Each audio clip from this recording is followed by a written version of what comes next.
Hello and welcome back to another exciting episode of No Quest for the Wicked. Gentlemen, I have two questions for you. What could they be? Are you ready to rock? Yes. 100%. I'm ready. Never been more ready. More importantly, are you ready to roll? Let's do it. Now that one. Depends on the situation. What's happening? What's going on? Yeah. Well, let me tell you. You guys are on Sononis Prime. The war for the planet is in full swing. Thankfully, the three of you have successfully dealt with pretty much all of the pressing issues and threats at the moment. Cody was able to take the giant flying worm that was destroying the city down before it even broke through the Pulsar Zashida. Durrin, with a little bit of help from Cody, was able to dismantle and take out the snipers and the tower that was currently being used to pin down everyone in the palace. And Merrick, you were able to go toe-to-toe with an Atrocyte, which is sort of an agent of the Devourer. And as the dust was all settling, as Cody and Durrin watched the tower fall, and Merrick, as the Atrocyte was defeated, you were visited by none other than Arwen Decker, and he said he needed to talk to you. He was wearing the Cadrical Keeper's armor. This one looked a little more stylized, and he is in the church with you now. Hello, Decker. How have you been? How is the war for you? He sighs and takes a look around at the destruction of the church, and then he looks at Azen uneasily and walks to the closest thing to a undestroyed pew and sits down. And when he does, he puts his hand to one of the corners of his shoulder, and his armor goes from that sort of rigid geometric shape and compresses down to a more sort of sleek, form-fitting look, more like a casual, almost like combat undersuit. And he leans forward on his knees and he says, "Would you please message your friends? They should be here for this as well." Well, yeah, I've been meaning to have a parlay anyway. It looks like we'll have representations from 3 of the bullshit factions that we've been dealing with, so nay as well. Cody, Durrin, Merrick here. Yeah. Cody, Durrin, Merrick. Are we playing the game where we say our names too again? Yeah, sure, Cody. Let's play that game here at the chapel. There's a mutual person of interest that would like to speak to us. I'm sure with a rousing proposition. Anything we should be worried about?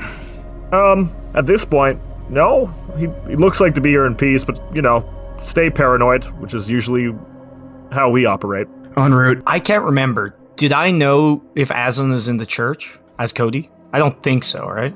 I think I may have said something on comms about Azen being there. Yeah, because I remember being saying something, but I don't know if it was in character or out of character. Well, just to be safe, Azen's here. Just as a heads up. Don't freak out. Is he still there? Yeah. I feel like that was the opposite of what we should do in this situation. Can you get him to promise to not take me? Azen, are you going to take Cody if he shows up? He looks at you, Merrick, and says, "There are more important things right now, I think." Yeah, we give a truce on the Cody stealing for this time.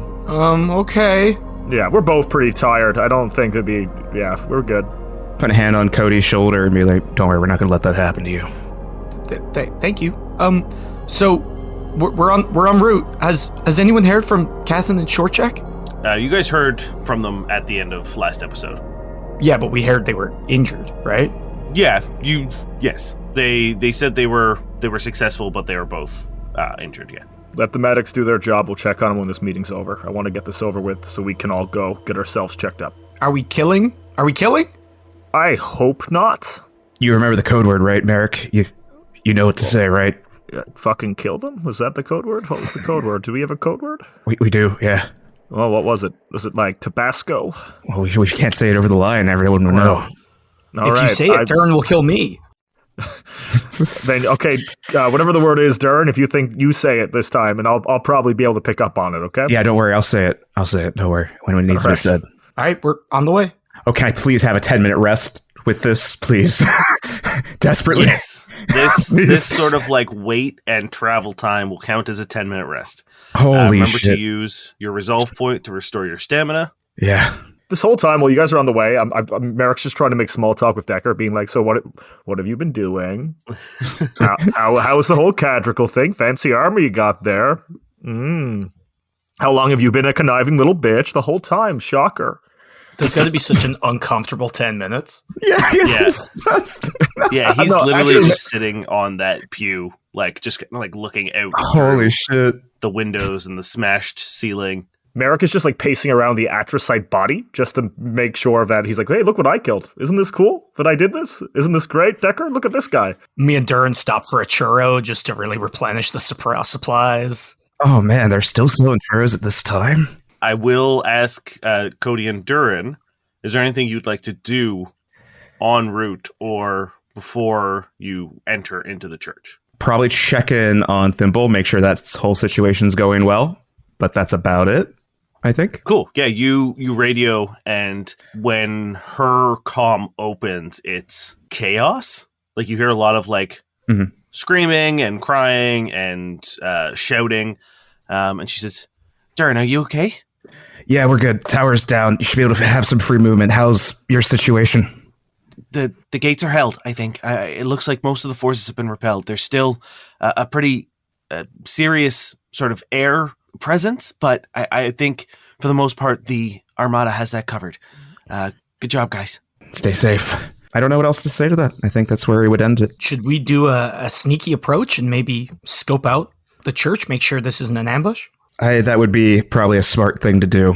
Both of you give me perception checks. Can I roll perception to see if I see them? He's just also like peering in the window. You can see, or you can do a perception check to sort of like suss out the situation as well. Yeah, 14. I'm not going to see Durrin. 21. 32. Just kind of like seeing if it's a trap, as we're going. I don't think there's... Great. Durrin, on your approach, you see that there is nothing around. Like the city is super quiet. Again, other than the sort of like air battle that having above between the Armada and some of the creatures that came through that rift and the few remaining Ministry of Defense ships, it seems like for the most part, the battle has been won. No one keep an eye. It's quiet. I think we can move in safely. Okay, let's go. As the two of you walk in, you see the two reliefs of the goddesses destroyed and shattered. There's like a smell of sort of like remaining sulfur from the Atrocytes' magic and presence, but the chapel is quiet. And when you walk into the church proper, you see Decker with his back to you, sitting on one of the pews, like leaning forward.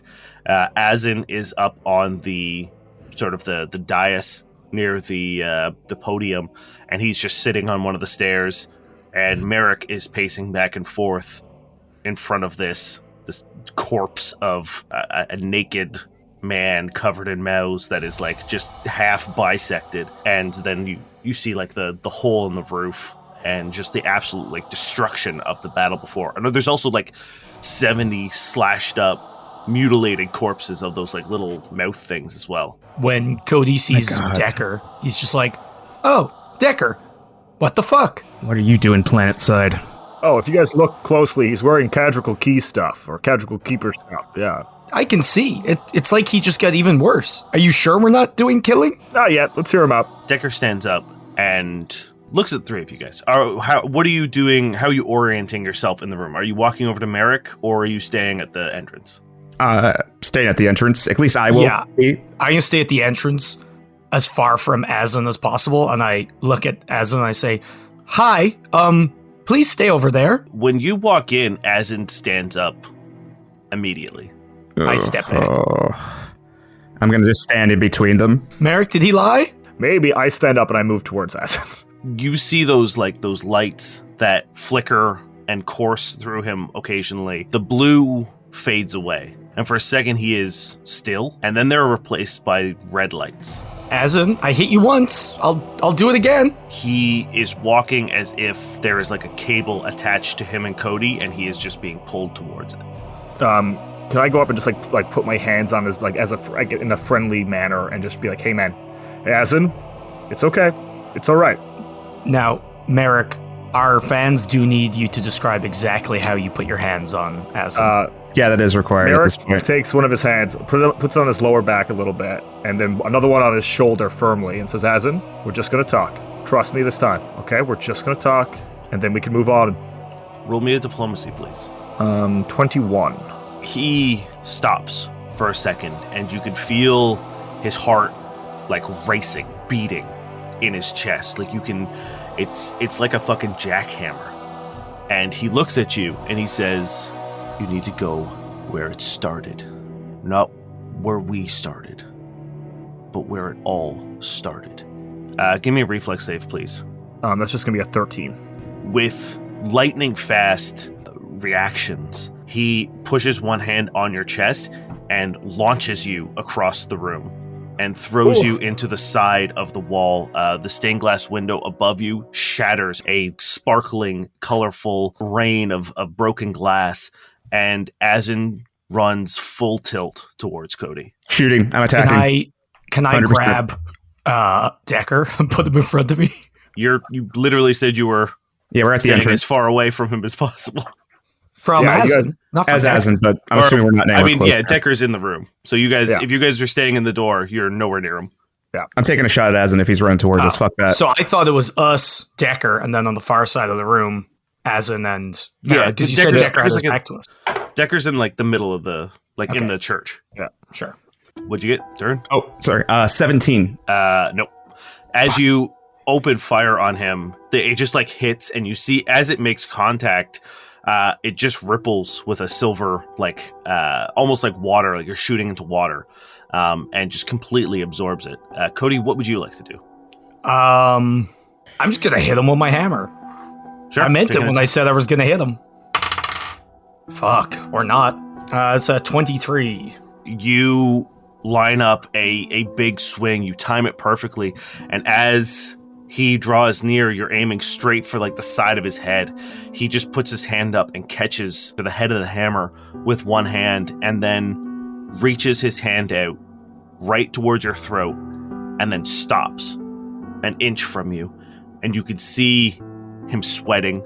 You can see his eyes flicker with realization and lucidity, and his hand trembles again an inch from your throat, and he looks at you and he says, "You are the key to everything."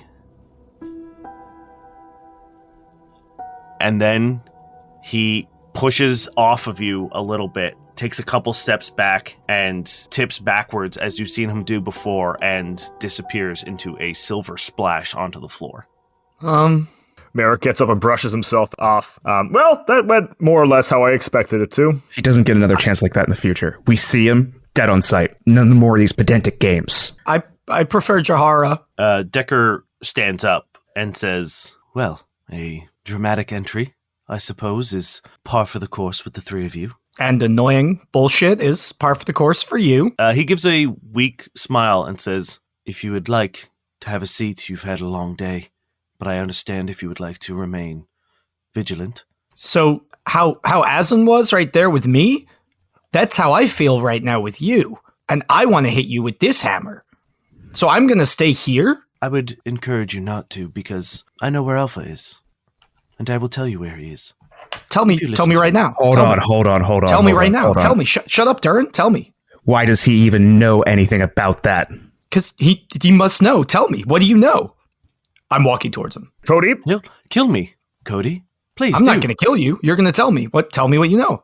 sit down, Cody. We're gonna let's hear him out. He'll tell you what in a second, okay? Take a seat. Tell me and I'll listen. I'm not a liar like Asin. Take a seat. You understand that this is my bargaining chip, right? This ensures my safety. If I tell you now, there's no reason for the three of you Talk. to let me live. Just talk then. Okay. Allow me to explain myself. Hurry up. He walks over to the sort of like the center of the room where you are, Merrick, and stares straight up through the hole in the sky. And he says, "I know that you believe what you are witnessing is a catastrophe. But what you are witnessing, I assure you, is the salvation of Castle Mall. And I can prove it. It began simply at my comm station at the administration aboard the cube. I was tasked with monitoring communications to assist in threat detection. I discovered an encrypted channel one night. It was difficult, but I was savvy. Imagine my surprise when I heard the Ministry of Defense's own Chancellor Handros speaking with Titan of Industry, Jalen Mazo. I overheard the discussion regarding how Mazo would synthesize a serum for Handros, and in return would be given ample funding and access to a generous portion of the Ministry's Iberium. At first, I thought it was nothing more than yet another clandestine communication within the Federation. One I intended to use to convince Chancellor Handros for a more appropriate station. One more fitting to my intellect, my desire to serve, my ambition. Then Handros told me what the serum was for. What the serum was. The blood of a VII, and what it meant to the Federation. Powerful, obedient soldiers that will obey every command the Federation gave them.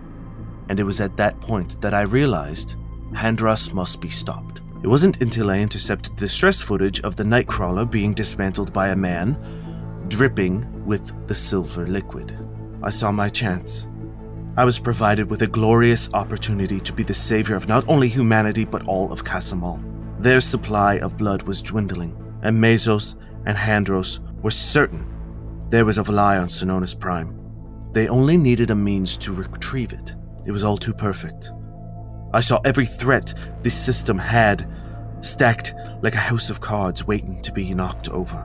The samples left behind at the Nightcrawler would have been enough to enact my plans. But unfortunately, the vessel we sent to retrieve it was attacked by bloody terrorists, and in our moment to reevaluate, a simple tavern got there before we could. We couldn't have any loose ends, and I would not allow the sample of a blood to go loose into the wild. I offered your very astute captain a handsome reward, but he chose to protect his crew over a very comfortable retirement. This is the part of the story that you know. I'll admit, it got away from me. I had not counted on the lot of you to be so resourceful, and I apologize, but persistent. But now, I hope that you see the fruits of my labor. You've seen the cost I've paid, now see why I've paid it. Once the Sononans are erased, humanity will have a new home. Real air to fill our lungs. Real sun to warm our skin. Real soil to till with our very own hands. A paradise for us. And you may ask, why the Sononans? You've seen their technology. You've seen their military. How long before an emperor has designs of conquest? The three of you know it is a matter of time before that happens. They could take Therum in a day, the rest of the system within a week. Domination would be assured, and it is a simple matter of time before it is. And so with their removal, I have cleansed the system. I have protected it. I have found the root of the disease that has poisoned Casamal for too long, and I've ripped it out with my bare hands. High Chancellor Maris allowed corruption to grow within the very foundation of the Federation, and now her position is vacated, ready for someone more discerning, more worthy. The Ministry is free of the tyrant's dreams of Handros, the bloodletters, a scourge on our system, destroyed. Mazo and his corporation that has had people of Casamal by the throat with his monopoly, and their lives at risk for his own selfish quest, will be exposed, and the Sononans, a ticking time bomb that we have ignored for too long, diffused. So I beg you, we stand in a house of worship. Let us pray to those left that will listen, because sometimes you need to make a deal with the devil so the rest can stand in the grace of angels. Well, Decker, I always knew you were a maniac, but to be that self-involved is pretty crazy. What makes you think that you, a mere man, someone who a couple months ago was just listening to recordings, what gives you the right to be the one to do this? And also, where does the power and money come from? Who's funding you, Decker? And also, why the Devourer? When I attempted to convince Chancellor Handros for a higher job, I proposed my plan to him. And when he realized how sound it was to achieve taking over Sononis Prime to retrieve the VII, he promoted me as I wished.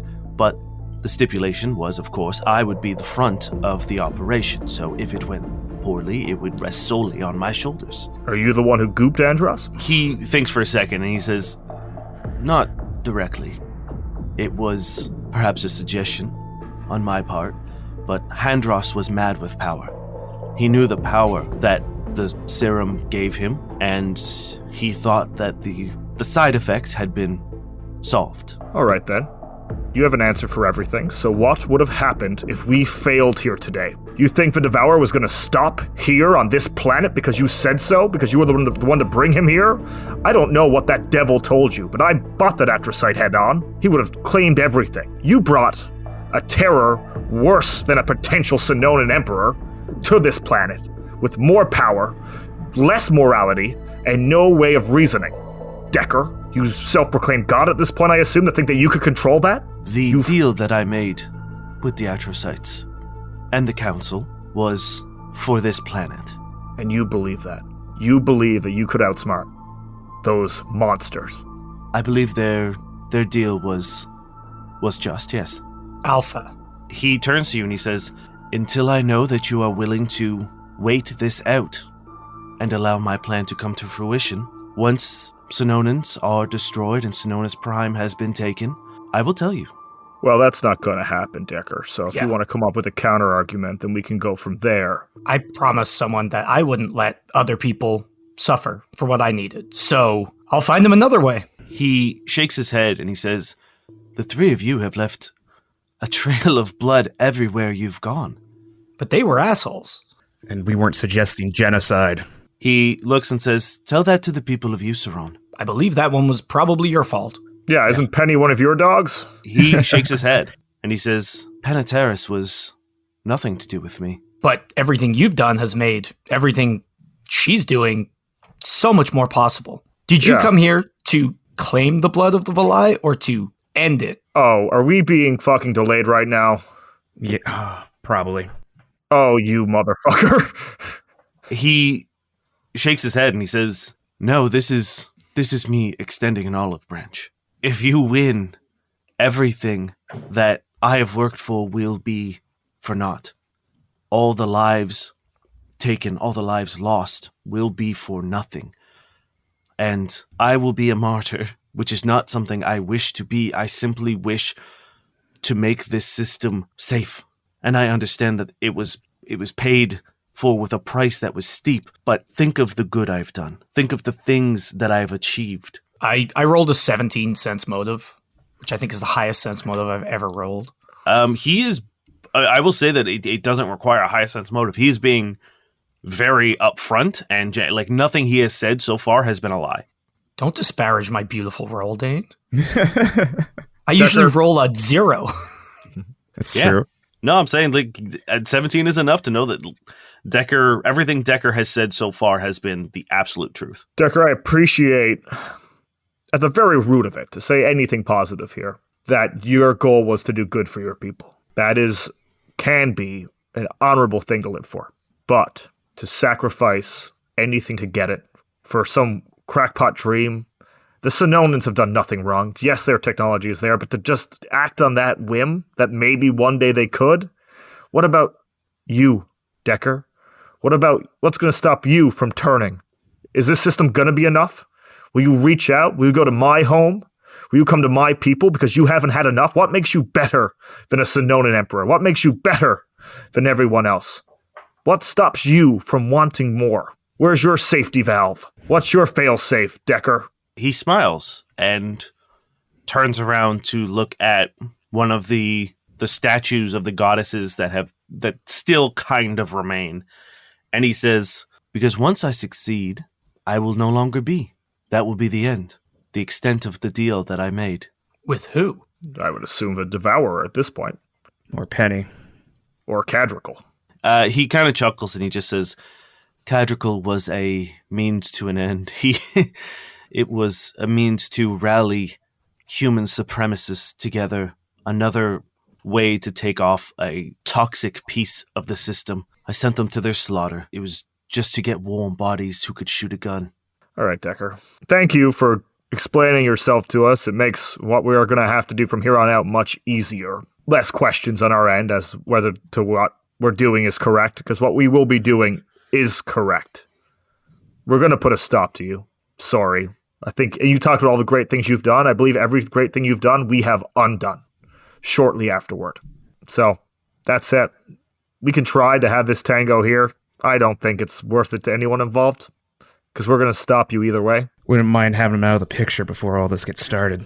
Yeah, that's true, but there's no way he walked in here without the understanding that he had a second thing. I don't think he thought that the alpha info was enough. Hey, still worth a shot. Is it, Decker? Is it worth a shot? As Merrick forms his Solarian blade. He sighs and presses that same spot on his shoulder as his armor reactivates. This time his helmet doesn't form. Instead, he reaches into sort of like a side bag and puts on a mask that wraps around his head. It's a lot more form-fitting. And he says, "All right then.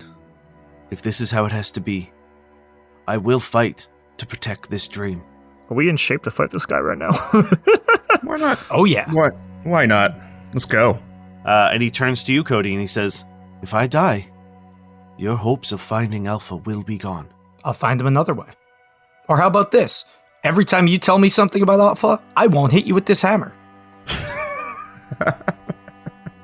I don't even know that you know shit. You do know. Your sense motive revealed that he was telling the truth.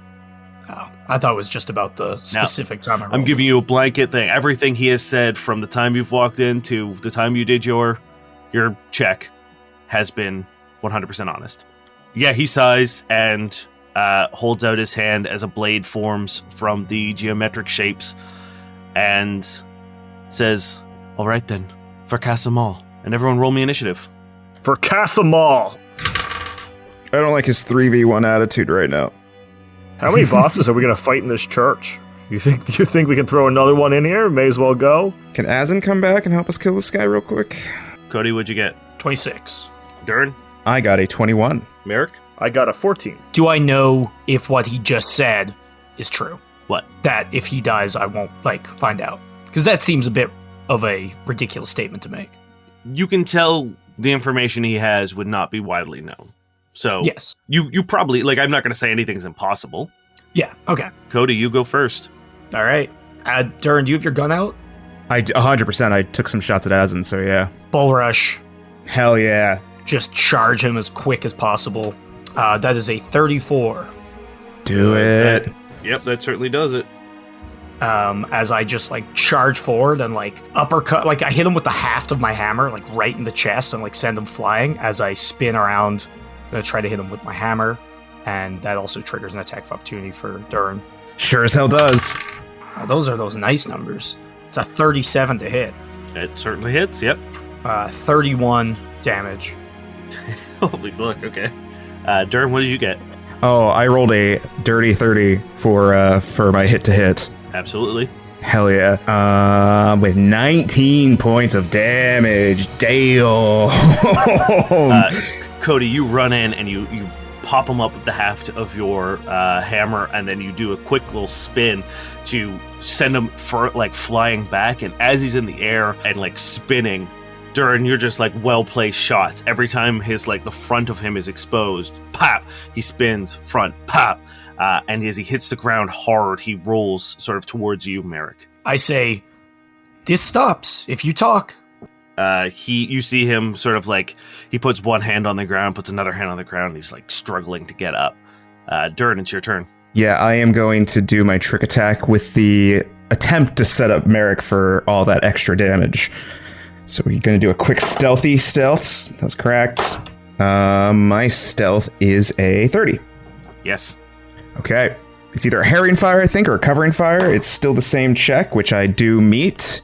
So just lining up and just firing, just kind of disorienting him a little bit. And Merrick, you're going to get the next attack will get my trick attack damage. Nice. Okay. That's my turn. Merrick, it's your turn. You see, as Decker's trying to get up, Durrin is just taking shots off at his fingers or his hands and his feet, just keep completely off balance. And Decker's just sort of scrambling through the broken pews and rubble, trying to get away from Durrin's shots. What would you like to do? I'm assuming I still have to move up to him. He didn't land at my feet. Yeah, no, he just got hit 5 feet. Okay, Merrick is Solarian Blade, photon mode, running over, and just like as he's getting up, going to try to take advantage of it and swing and try to catch him across his center. That's going to be a 32 to hit, I believe. 33 to hit. 33 will hit him. Holy shit. Add 68 to this, baby. Oh my god. Is this a non-lethal strike? No, this is a lethal strike. I'm joking. Depends on what you define as non-lethal. And how many d8s? 6, I believe. Yes, 6. 72 points of damage. Merrick. Oh, that makes me so happy. This chance is finally in front of him to put the end to maybe one of these threads, or at least one of the heads of this massive Hydra that we're fighting. And obviously, I know you cut one head off to show up, but whatever. I know what I'm saying. And Merrick goes over and just gives it to him through the middle of his body. Yeah, you plunge your blade like clean through him, like right through his stomach. The two of you, Cody and Durrin, from your side, you see Merrick skewer Decker as he's scrambling to get up from the gunfire. And as he does, he flops back into the seat of the pew that he was using to get up. And he's heaving. You see blood sort of like pouring out of him. I'm going to hold out a hand to the others and I say, this stops if you talk. Give me a reason. Give me something. He reaches his hand up for a second, like with extreme difficulty. And you see a beam shoot past Merrick's face, completely missing, because I assume a 22 EAC doesn't hit. No. The electric beam just goes like straight past you, and you don't even have to move out of the way. He just completely misses. The recoil of it jerks his hand back and just traces a line through the church. More rubble crumbles from the ceiling as he lifts up his other hand again and tries to make another attack. This time he doesn't even get his hand all the way up and just blasts the pew in front of him. Cody, it's your turn. I'm going to restrain him with the spinneret. It's a 30 EAC. Yes.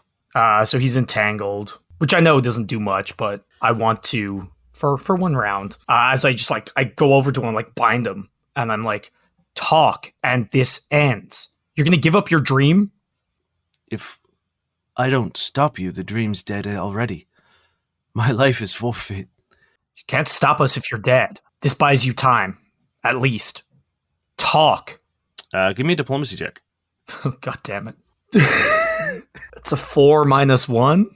He leans his head back. The mask that was around his face disables as he's panting for air. Blood fills his mouth. His teeth are red. His hair, for the first time you've seen him, a mess. He's sweating. And he just says, no. Durrin, it's your turn. Yeah, we're ending this. Just trick attack, going to swap to my switchblade mid-movement and just try to put an end to nat 20 on the stealth. Okay. Oh, waste of a nat 20. I know. 26 on the attack. He Yep. is flat-footed for this. He's also entangled. Yeah, true. Hey, let me tell you right now, he's got 3 HP left. Oh, man. So, as Durrin comes in, because I don't notice you, right?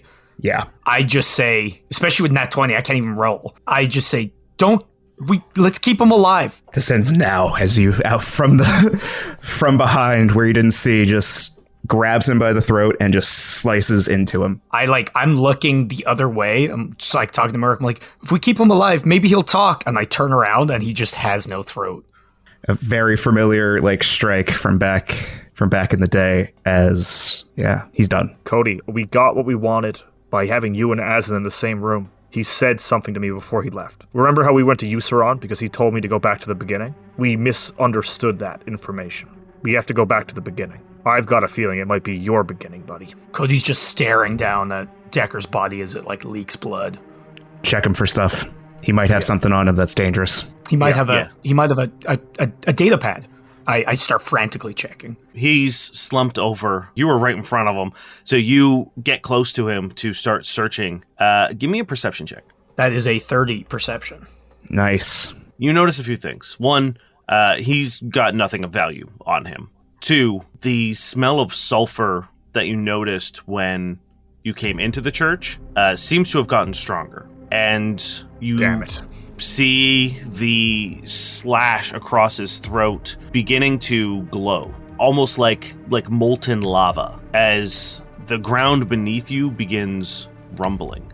Guys, he smells more like sulfur. He's got magma wound. As I like scramble backward. The price is being paid. Pulling away. On the ground, all three of you now see these sigils, runes, beginning to carve themselves into the stone and wood around him. Almost like someone took a stencil from above and is just projecting it down. So where the pew raises in level, the room continues from the ground and then shoots up onto the wood and just they begin carving quickly and faster around it, these red glowing sigils and runes. And then a hexagonal prism shoots up and over Decker, encasing him in a very similar red light to what you saw earlier, Merrick. And he snaps awake as he goes rigid and shoots up into the sky, his body seizing and convulsing, blood spewing from his mouth, his ears leaking, his fingernails you can see are curling with the heat of this beam of light that he's in. And then he begins screaming, and he says, "Not yet. I can do more. Just give me another chance. Give me another chance." And his eyes snap open with a red light. And in the prism, the walls, you see a face appear. And it seems to be talking to him, but you can't hear it. And then Decker drops to the ground, still encased in this prism of light. And he looks at the three of you, panting. He spits out a glob of blood, his eyes still glowing red, and he says, "Like I said, everywhere you went, you left a trail of blood."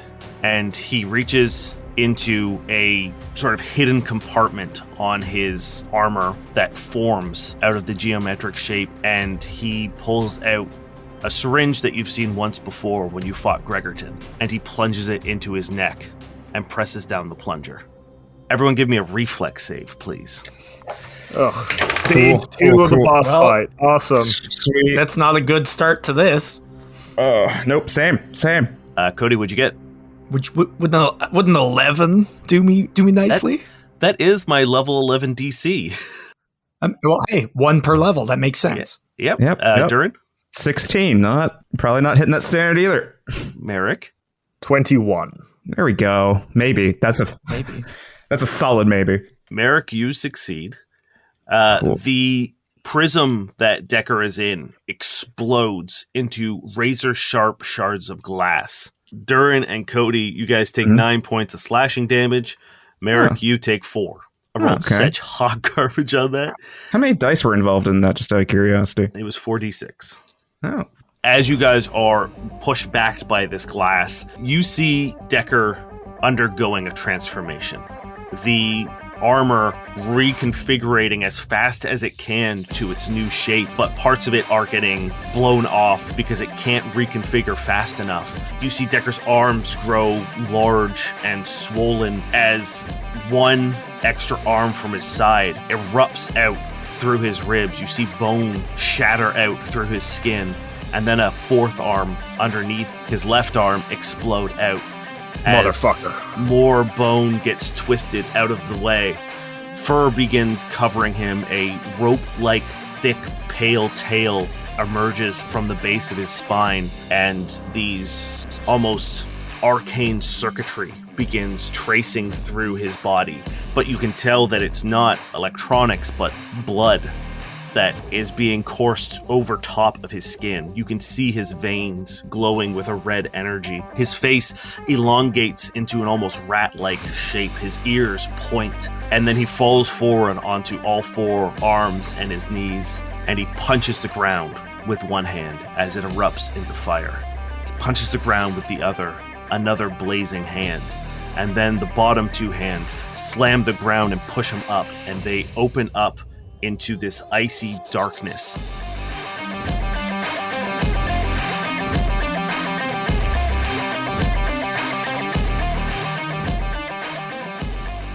Hello, Space Jam Dane here to do the things. First and foremost, we hope you are enjoying this week's episode. Second, this week has been sponsored by Zencastr.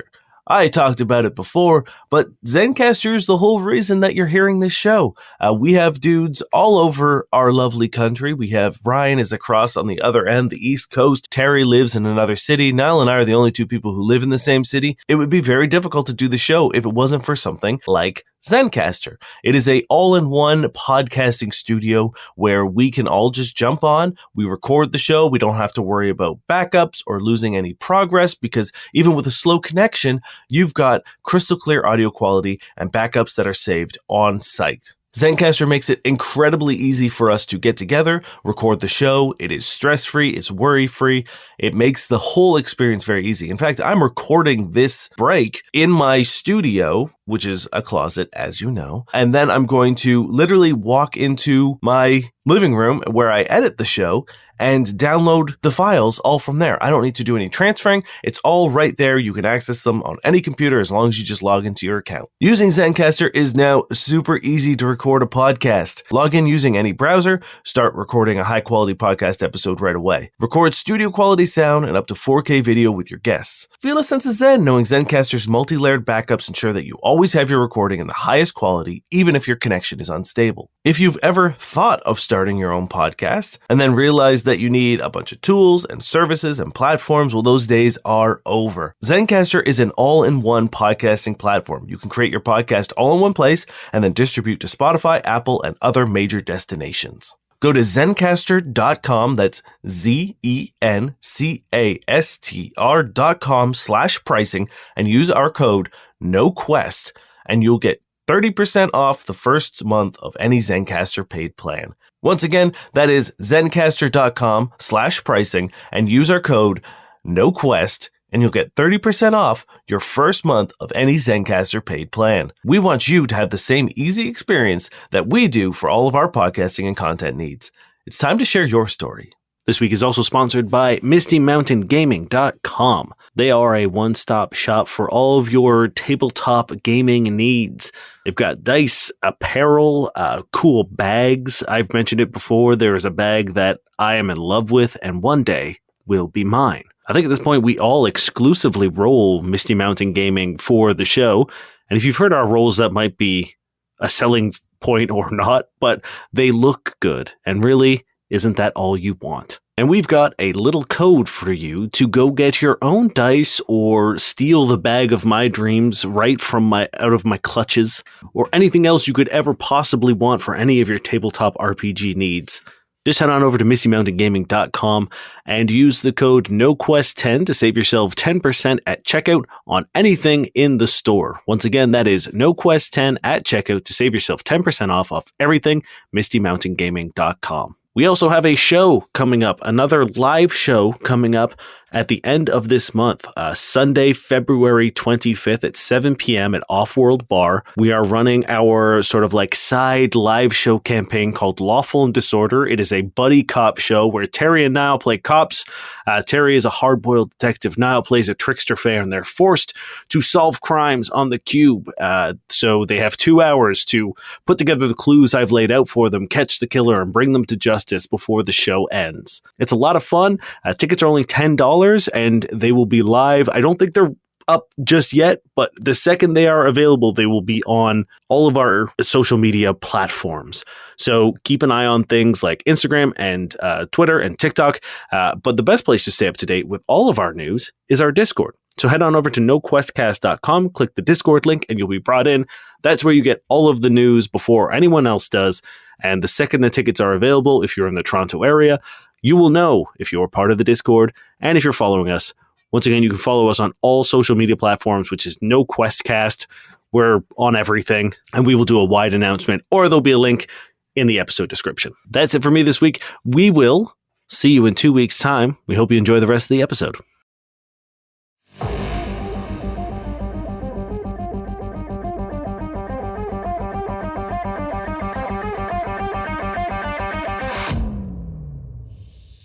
Merrick, please take your turn. In front of you is what used to be Arwen Decker, now what looks like amalgamation of the three of you. Yep. This is like a Chimeramon thing from Digimon. You guys remember that episode where they made a monster? It was all the main Digimons. They put them all together. No, okay. Nope. That's just a Ryan thing. To all the Digimon fans out there, get in the Discord and talk about Digimon with me. That's all our 10-minute rest is going to be about. You're not wrong. Cool. Merrick's faced with this horror. You think that what you could just do what we do with just a little bit of science? Science is baloney. And Merrick's going to attack. No. Cody's like, actually, I disagree with that. I meant in training. I meant, yeah, trust your science. Do that stuff. Anyway, Merrick's going to attack. 18 plus. Decker's over there doing his own research in hell. 35? That hits, yeah. So am I to believe he's been collecting our blood, and that's what he made the thing out of? Yes. That's pretty fucked. Yeah, That's fucked up. super that's gonna unsanitary. 38 damage for that attack. So yeah, Merrick, this thing is a monstrosity. So just trying to get in there. I've got a feeling he ends up getting an arm first, just because he doesn't know how to approach this monstrosity. So whatever limb came closest to him. As you drive your Solarian blade into the beast in front of you, it almost ricochets off. You could tell this guy is tough. What kind of damage does your blade do? Is any of it fire? The answer's no. Some of it's electric, or some of it's electric damage. Okay, if it's not cold or fire, then you're okay. But some of the physical damage does get negated. Do you want me to say what damage is strictly electric next time, just so we can... No, electric does not factor into this at all. Oh. It is his turn. You see him glow with a purple energy. It's similar to Merrick's graviton, but different. It's not pure. It's an approximation of graviton. And he's going to take all of his attacks on Merrick. Cool. Hey, you got this. You're fine. 30 to hit. Yeah. KC. Okay. That is 27 points of cold damage. Okay. Did you take any damage in that last fight? Not the previous Decker fight, but the Cadrigal. Oh, my health is Devour. non-existent. Wait, did you not get a 10-minute rest while we were... Oh, I got stamina back, but my HP is mostly gone. Okay, cool. I'll keep that in mind. Yeah, Merrick is clearly has been bleeding. And Was that attack 30? Was that 4 over your KAC? no, Okay. 3 over my KAC. That is a 27 KAC. That meets it. That's another 27 points of damage. And then he wheels around and holds up his 2 top arms that are ablaze with fire. But again, not the solar fire of a Solarian. It's like his arms are encrusted with this molten rock. You can see them cracking at where the wrist meets the rest of his arm. By the time it gets up to his bicep, you can see sort of the singed hair and skin of what used to be a human man, and launches 2 fire bolts one at Cody, one at Durrin. That is it's a 36 EAC for you, Cody. Yep. Ugh. I wish I could say no. And that's a 26 EAC on you, Durrin. That's it exactly. Fuck. 16 points of damage for you, Cody. Yep. And 18 points of damage for you, Durrin. Okay. And that is his turn. Cody, your turn. Question. It's technically still Decker, right? In what sense? In the sense that every time I hit a certain creature, I get a charge of something basically on my hammer. I would say this is a new... his physiology is completely different, and he's now large. He's still the same person, though. Does that count towards our abilities as well? Because my setup and strike I can only do to a target once. Could I do it again for this one? Decker doesn't really exist anymore. This is something new. Sweet. Sure. All right. I'll game for take this. it. If it helps, that's a good trade. I'll lose my thing, he gets his. I'm going to move action, activate enhanced resistance for fire. Okay. Standard action, charge, and attack. He will get an attack of opportunity because he is large.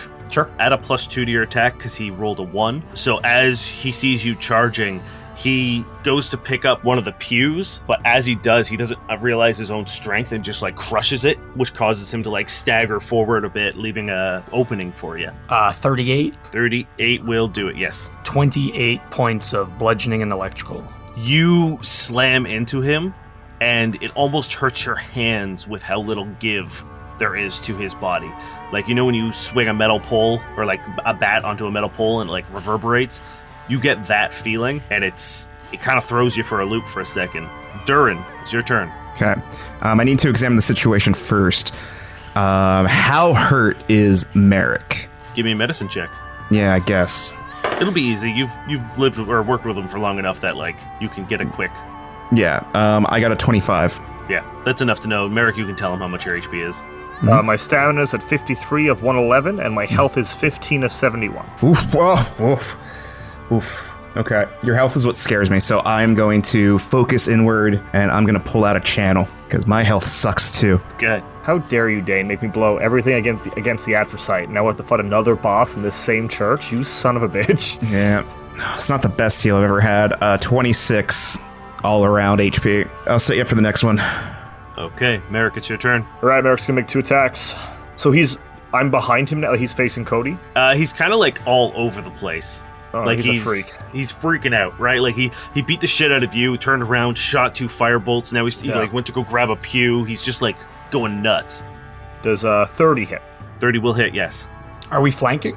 Are we flanking? Yeah, you and Merrick would be flanking because you attack from behind. Yeah, I rolled 4 1s on my damage dice. love it. Love to see it. 29, which I think is the lowest damage Merrick has ever done in recent history. And the next attack is going to be... Does a 25 hit? Is that with your +2? Yes, it's a +2, yeah. Oh, it does. Yes. Nice. Thank you, Cody. 36 points of damage for the second one. So Merrick trying to go for his legs. He's still trying to process what exactly they're fighting. It's obviously very unsettling because it looks like himself and all his pals as a demon. Yeah. If I were to give a better, it looks like someone made a very large, beefy Durrin and then put forearms on it. That's gross. I have a weird Super Shredder image in my head, and I don't know why. Okay, it is Decker's turn. Cody and Merrick are right up in his face, so he's going to take 2 melee attacks on each of you. You see that purple energy like erupt a little bit bigger. Oh god, he's attuning. He can do both at the same time. That is a 30 to hit you, Merrick. Yeah. That's a 30 to hit you, Cody. Yeah. That doesn't beat anyone's KC +4. Nope. No. That's 21 points of damage to you, Merrick. This is cold damage if it matters. Does not. And that's 22 points of damage to you, Cody. Is it straight up cold or is it cold and bludgeoning? It is just cold. As he's punching you with these, like, black hole fists, you feel the coldness of space. On point of contact, it freezes parts of your armor and your skin. You can feel, like, almost frostbite, like you're being exposed to the temperatures of need in like a tank top. So I can actually go out in the void of space and be fine, so I'm just gonna negate all that damage. Hell yeah. To be fair, that actually makes sense. And you then idiot! he's going to Hang out. Give us some... You know what? He's gonna pop a beer. Yeah. He's like, hey guys, I can use my solar cold fists to chill these brews. Man, that'd be a hell of a 180. He's got to wait until his next turn to do that. My hot hands can cook these glizzies. Cody and Merrick, you can take an attack of opportunity because he's going to do 2 ranged attacks on Durrin. Doesn't have to, you know? Natural 20. Fuck yeah. Fuck yeah. Oh, Give me opportunities, Dane. Give Can them you to roll me. me a d4? And if you roll a 3, that doesn't work. I got a 39. Don't roll a 3. I rolled a 2. Yes. Okay, your crit goes through. Durrin, does a 26 EAC hit you? It sure does. Ooh, does a 25 EAC hit you? It does not. Okay. Hell yeah. Skirting the line. That is 16 points of fire damage. Yeah, I'll eat I that. don't know if eating a crit was worth it, but I did 33 points of damage. 72 points of damage. Fuck. Jesus Christ. Yeah, 105 points at one go. Let's go. I think Come it was on, worth it. Decker. We know who you should be focusing on. You finally find solid purchase of the first swing of this fight that actually seems to really matter. Merrick, as Cody, how do you hit him? I guess as he rears back to throw, I just get him in the armpit. Yeah, and that staggers him back a bit.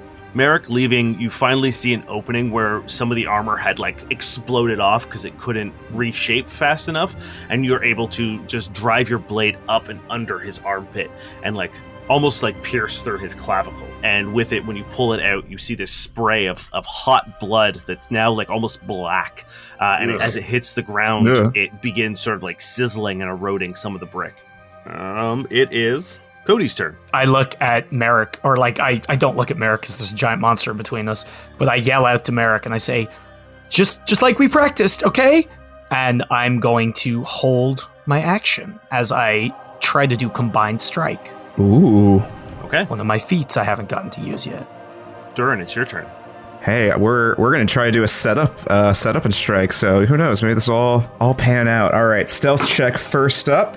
I got a 30. That's not enough. Oh, okay. Just a normal attack then. All right. Where was that for my stealth? 19 on the die. Jeez. I got a 32. EAC. Yes. I mean, yes, you hit regardless of what. Okay. I was like, oh, you had me concerned there first. Okay, cool. And I put in 18 points of damage. What kind of damage is it? It is an electricity damage. Damn, you guys just fucking go on electricity on me. I wish I could say it was like planned or something. It definitely wasn't. No, not at all. Merrick, it's your turn. Okay, Cody, how does this work? I hit and we do something crazy? Yeah, as he swings, I swing. Okay, I'm going to take one attack just to make sure I have better odds of making sure this hits. Cody, what did you get? 34. Merrick? 30. Both hit. All right, so 2 things are going to happen here. 1, this is my 3rd strike with my adaptive weapon, so you're going to ignore, or it's going to ignore, half the weapon's item level is going to be taken from its resistance and damage resistance for my hits.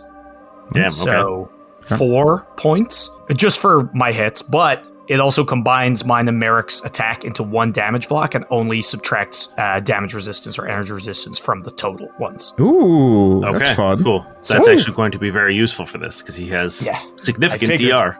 Man, if only I could give you the setup and strike. Damn it, that would have been so good. So that's going to be 30 damage from me. And what's yours? 34 damage from Merrick. So 64 total, and then only take 6. Or sorry, the only DR 4. minus 4. Okay, what does this look like, boys? How do you think we trained it, Merrick? Merrick, I think, forgets that we even trained this.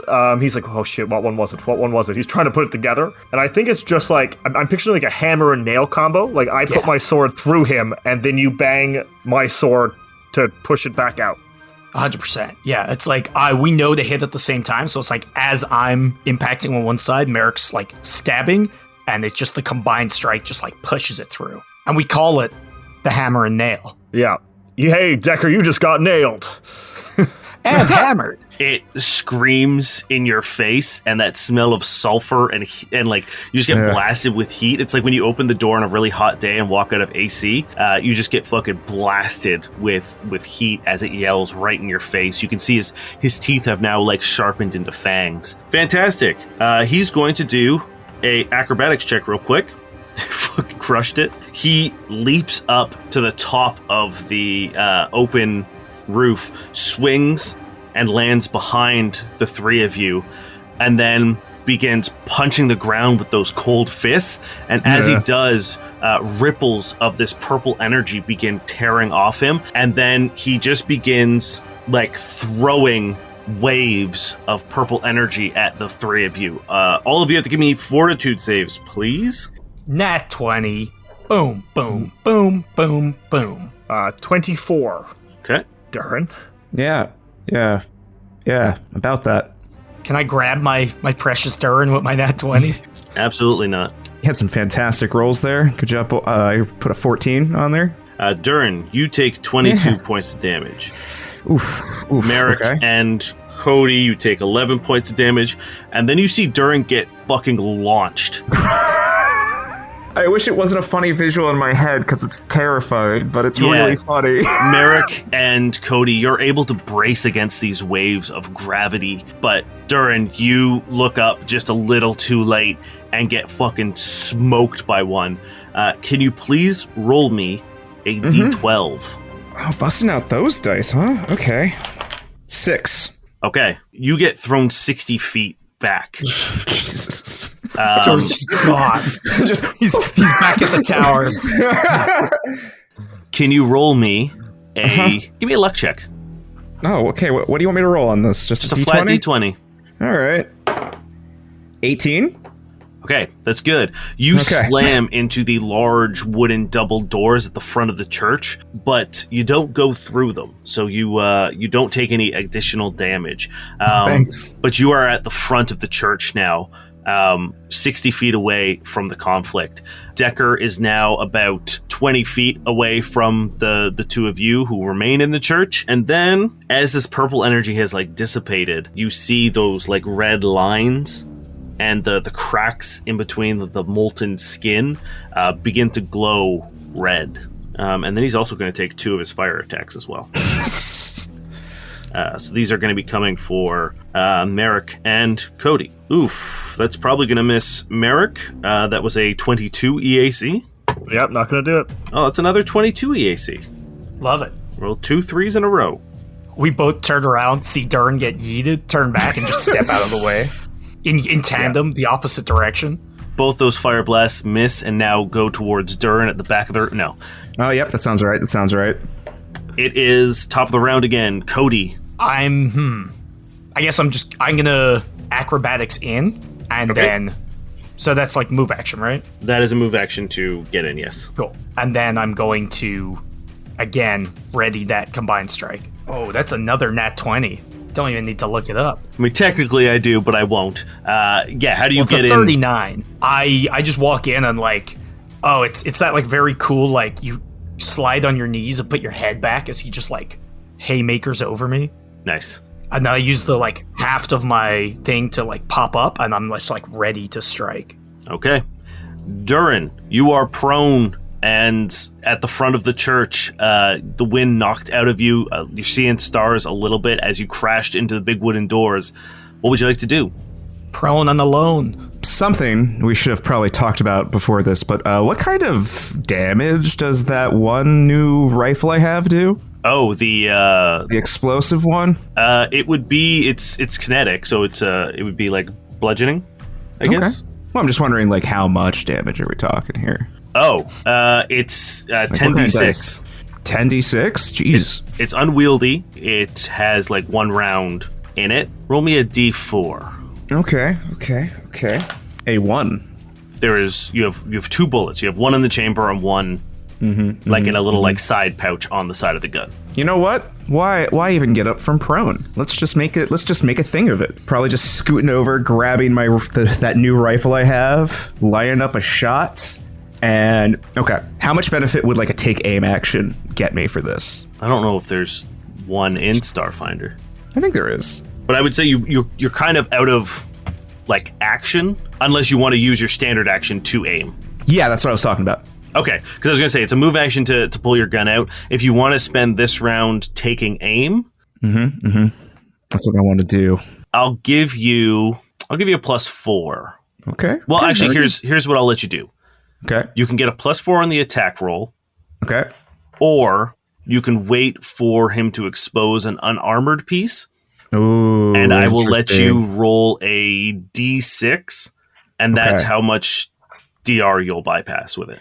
Interesting. Okay. I think I'm going to aim for the +4. I want the +4, so I'm just going to like grab the rifle, staying prone, and just like as a good little sniper, just taking aim. Yeah. As you like chamber the round, you hear like the gun like and like begin to like just sort of like supercharge that bullet. Merrick, it's your turn. You see Cody getting ready for another combined strike. All right, time for Hammer and Nail Part 2. They're hammer and nailing. I'm sorry, Cody, I can't come up with the quips. We called this one the Nutcracker. Oh, Nutcracker! Merrick's going to turn into light and appear behind this guy for flanking. Shit, okay. Nope, that's the hammer and nail, never mind. Yeah, Hammer and Nail Part 2. So I'm going to appear behind him, taking no attacks of opportunity as Merrick physically turns into a beam of photon energy, zips behind him, and we're going to take that attack together, Cody. 17 on the dice, baby. 36. Yes. That's a 24. That misses. Damn it. So, Merrick, you hit. As you go to start this combo, he literally wraps all 4 arms on your hammer and like pushes it into your gut. We are flanking. Niall, did you use the +2? I rolled a 5. I used the +2. That's 40 points of damage. Rolled really good on the dice that time. Holy fuck. So Merrick goes into the same place. He doesn't feel the resistance of Cody's hammer on the other side, and then he's like, shit, and he pulls back out right away. And The hammer missed. Okay. Decker he doesn't like being surrounded by you lot. I think So he is going to do a acrobatics check. God damn it. I keep rolling I rolled a 20 the last time and I rolled a 19 this time. I'm like, I want these attacks on you guys. Stop rolling 3s on the attack rolls. Cody, as he has your hammer, he just shoves you to the side and just Minotaur charges towards Durrin.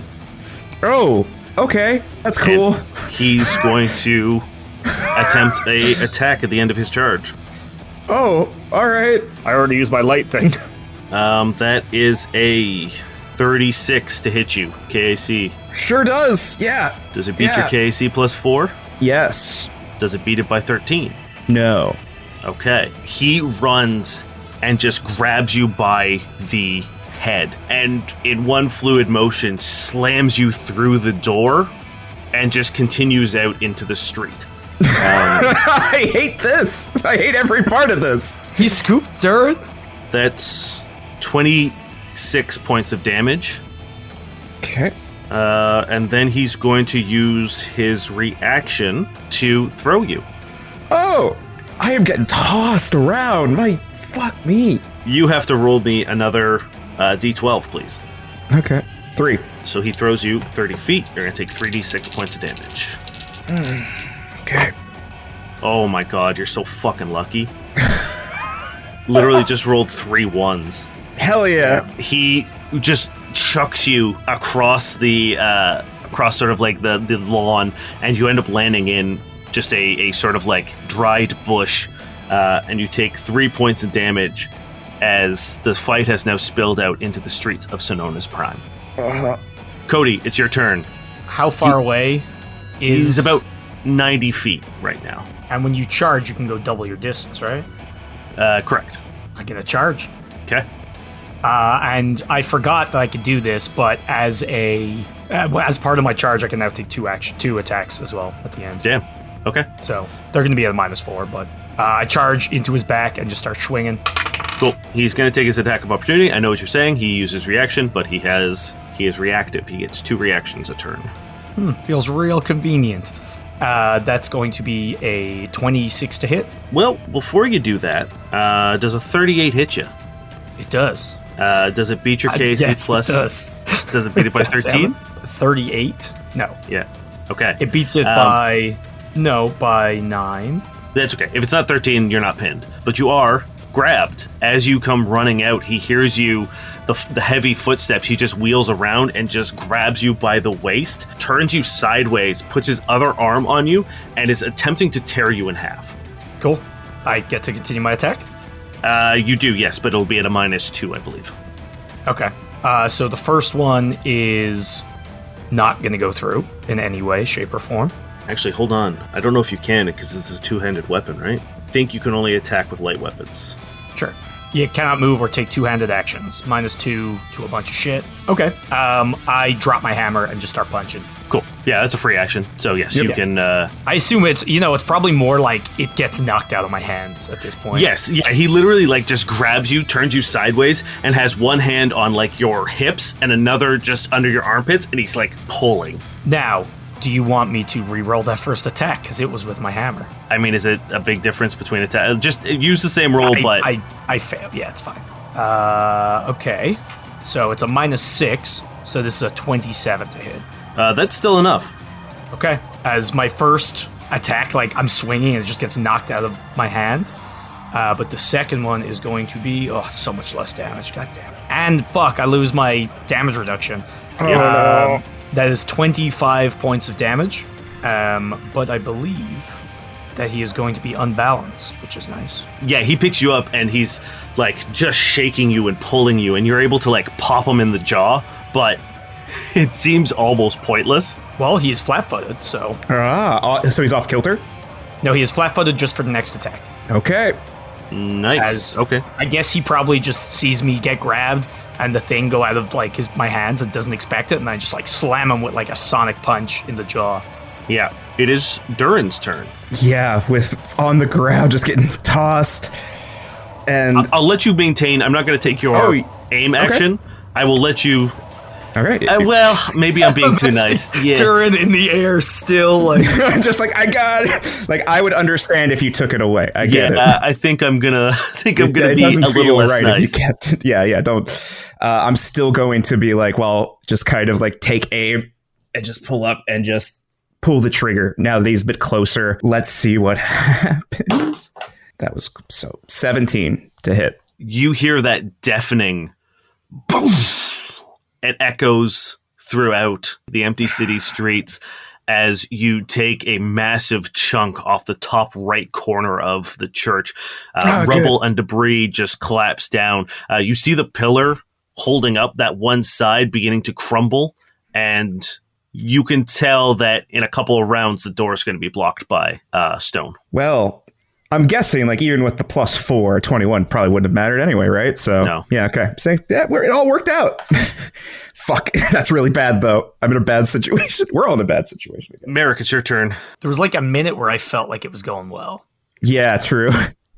He's outside the church now. Decker, Cody, and Durrin are all sort of like in the front courtyard of the church. And he's used both his attack reactions? I mean, he's used 2. Oh, fucking Christ. Merrick's going to move towards Decker. And it looks like I have a couple rounds on this whole door thing, right? Yes. Okay. Well, give me an engineering check or a perception check. Perception I can do. It's going to be a 14 perception. You can't discern how long it's going to be, but you know it's going to happen. For the laser beam on this staff, it was 1 resolve point for the attack as listed, right? It's a resolve point to do the sweep, the AoE attack. Just to shoot it is not a resolve point? No. All right, Merrick's going to switch to the staff and try laser beaming this guy. Okay. That's just like energy damage, right? It's not fire damage. It is not fire damage, no. Okay. Does a 31. I've been rolling really good on these attacks. Yes. He is flat-footed. And he's flat-footed, yeah. Rolled really good on those d8s. It's 41 points of damage. As as the laser blasts into the side of this thing, trying to give Cody and Durrin a chance to make a counterattack. Yeah, as he wheels around to look at you as he's getting blasted from, first he turns around to see Durrin as the shot goes wide, and then as with his back exposed to you, Merrick, you blast him in the back with this laser. He turns around. Every time he turns, Cody, you can feel the tension on your midsection as he's jerking around. It is now his turn. He's going to do 1 attack to maintain the grapple on you, Cody. I'd like it if he didn't. That is a 33. Mm-hmm. Perfect. That is 24 points of damage as he's finding it tough to rip you. So he literally picks you up and Bane style slams you over his knee, trying to weaken the connecty bits, which is your spine. And it's just sort of repeatedly slamming you over his knee. And then I guess... that. Oh, he's also on fire now as well. Excuse me? As the flames that wreath his arms envelop his whole body, he once again screams, and that smell of sulfur is just in your face, Cody. It's almost nauseating as he activates his corona. How much fire damage am I taking? You don't right now. It's only when you attack him. Cool. For now, at least. And then he's going to... I guess he can only do 1 more attack on you. Really? Because he can't move. I feel like he already took his attack, but that's all right. That's a 31. That's 19 points of damage. Which type of damage? This is cold damage. You okay there, buddy? No. You just see Cody getting slammed around. At first, he's trying to almost looks like a kid getting mad at a hockey stick. He's trying to snap it, and then he can't. So he starts slamming it over his knee, and he can't. So now he's just slamming Cody by the legs into the ground. I'm not at my health yet. It's all good. Cody, it is your turn. 2 attacks. Let's go. 22. Well, wait. Is his AC is down too because he's grappling, right? Or is that just Pathfinder? Usually, yes, I believe it is, but. Okay, well, I don't think a 22 is going to work anyway. Yeah, it he's is Dane's bullshit monster. Yeah. Literally designed to fight the 3 of us. Actually, yeah. Yeah, that's also not going to do it. It's really hard to find purchase because I'm just trying to like punch and I'm just getting yeeted around. Durrin, it's your turn. Okay. So definitely gonna get up. Okay. I don't think I can probably swap to another weapon right now, so all I have is this explosive rifle with me. You could, but it would be both of your Exactly. actions. Hey, you know what? Let's take another shot, right? So you have to reload it. Shit. Okay. Yeah, I guess I'm just going to swap to my other weapon. Or wait, I want to make a medicine check real quick before I do that on Cody. See how he's doing. 19 on the die for a ridiculous number of 30-something, 31. Cody, you can reveal your status. Yeah, I'm full health, but I'm Okay. 13 away from being out of my stamina. Full health, and I'm just gonna like get up, just trying to feel in the age, like probably wearing on me as I swap to my other weapon, and I wish I could do more, but I guess I could stay prone Yeah, you don't have to get up. and swap. Yeah, I'll stay prone and swap. Fuck it, let's not get up. Let's just feel the age kicking in and just decide to just stay where I am. Just lying in the bush. Just lie in this craggly bush. I'm distracting him. Yeah, keep doing that, Cody. You got him. As I take a shot for, it's not good. Probably a 19 to hit. Nope. Okay, not great. Not great, guys. Okay. It is Merrick's turn. Where are you standing right now, Merrick? He's in the middle of a church, almost to the door. Okay. When I take 2 attacks, do I take fire damage? Oh, yes, you do. You're going to take fire damage on both of those. You take 4 points and 5 points. Okay, I have 11 fire reduction right now, so neither goes through. Okay. Like, how hurt does Decker look? Give me a medicine or perception check, please. It's a 28 perception. He looks injured, but he doesn't look like he's like bloodied or on death's door. He's Oh my god. still going. Do any of you none of you have mysticism, do you? No, this is our weakness, Dane. I will also, anyone have life science? I have mysticism technically and life science No. technically. I have a 4 in life science. I will let I you have a roll 2. those on your turns. It's my turn. Can I roll mysticism? I just saw not looking at his dice. He was horny That's to do 19, 19 on the dice, 21. it. For what skill? Mysticism. Okay, I can give you some information here. He is using a corrupted version of the balance of the stars. Yeah. Similar to the way that you do. There is very obviously a evil entity using him outside of his own like scientific designs. There are things that are happening behind the scenes. You can tell that he is healing. He has fast healing. He has damage reduction, and he has energy resistance. So he's a lot of the things that are being done to him, he's reducing. I will give you one of his special attacks, and that is if he rolls a crit, he rolls on a chart, and it's going to do permanent damage to your characters. Cool.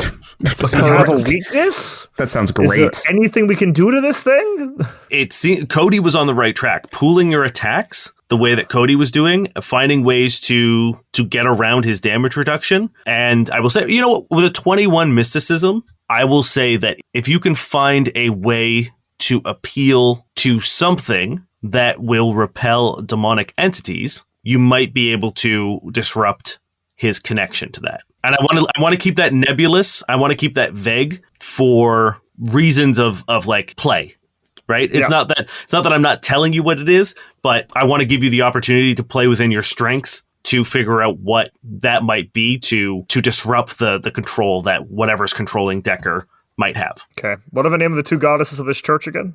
We're going to have to use Merrick's only power, monologuing about stuff until something happens. Eureka and Talavet are the 2 goddesses. All right. Merrick is going to walk up to this thing, looking around at the church behind him, looking back at the altar. Arisa, Talavet, I may not be a practitioner of yours, but I am here in this moment, willing, with the desire to slay this evil from your temple and bring back control of these lands to your people. If there's anything you can do to show us or help us, there's an evil god playing here. I think it's only fair that you, beautiful goddesses, bring something to the table. Just roll me a flat luck check. 15? Okay. Roll me just tell me even or odds. Odds. Okay. I'm going to make an attack, and you can tell me what happens. Yeah. Is he grappling Cody? Does he get an attack of opportunity against me if I move in? He will. But you have reach, Okay. right? So you don't have to get... Yeah, I've reached. What the fuck? Yeah. What have I been doing this whole 2 days? 2 sessions. I have reached this whole... I did forget I've I had reached. boost too. Shit. Yeah. Okay. That's going to be an 18 on the dice for a hit. I'm rolling stupid. 42 points of damage. As Merrick realizes his blade slightly longer, extends it with his will, and slashes, sort of to try to give Cody a chance to attack. Durrin and Cody, you saw Merrick say a little prayer to the goddesses. Technically, Merrick hasn't revealed that the demonic influence can be interrupted, so I will leave that up to him if he wants to let you guys know. Yeah. Seems like something you would keep close to the chest. Cody. I get it. No, fuck that noise. Cody, Durrin, we're in a battle of faith, which is not something we normally do. Okay. Pray to your makers, your creators, to whatever you think of when you go to sleep at night. We need to beat this thing. Something is fueling him. We need something to fuel us. It is Decker's turn. He is... Oh, he's fully attuned now. Oh, no. Well, first, I rolled dice, so I am going to attack Cody to try to maintain the grapple, which is a 29. Ooh, it's on the money. 19 points of damage, and then he's going to use a reaction to yeet Cody at Durrin. This will require an attack roll. So rude. So that's a 17 plus 19, so that's going to hit you, Durrin, I think. Oh, well, yeah. Can I deploy my wingsuit to... Absolutely not. I believe you have to be falling a certain amount of... He is just horizontally. Yeah. There's no way he's throwing me that fast. Cody, you're taking 22 points of damage. Bludgeoning, though, right? I guess, yeah, technically it would be bludgeoning.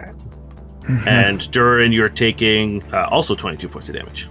Cool. As Cody slams into you, the two of you roll out of the bush, and then he claps his fire-wreathed hands over his head, and a supernova forms between the two of you. Both of you are going to have to give me reflex saves, please.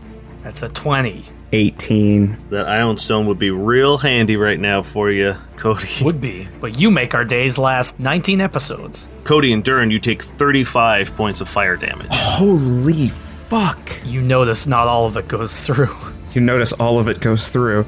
And then you see his gaze get directed beyond you. His eyes track up over the heads of Durrin and Cody. He's looking at something. Oh, please something that's not bad. And you can hear him panting and growling. Durrin and Cody, actually all three of you can make a perception check. 23. Nat 1. 29. In the distance you see a glint. Oh, no. You see the reflection of light on a lens. But it's not that of a scope. It's that of a camera. As Thimble is perched on one of the buildings in the distance alongside Astrid, filming the fight. Oh, no. Okay. Oh, fuck. We're just getting bullied. Decker drops to all fours No. and begins galloping towards their building.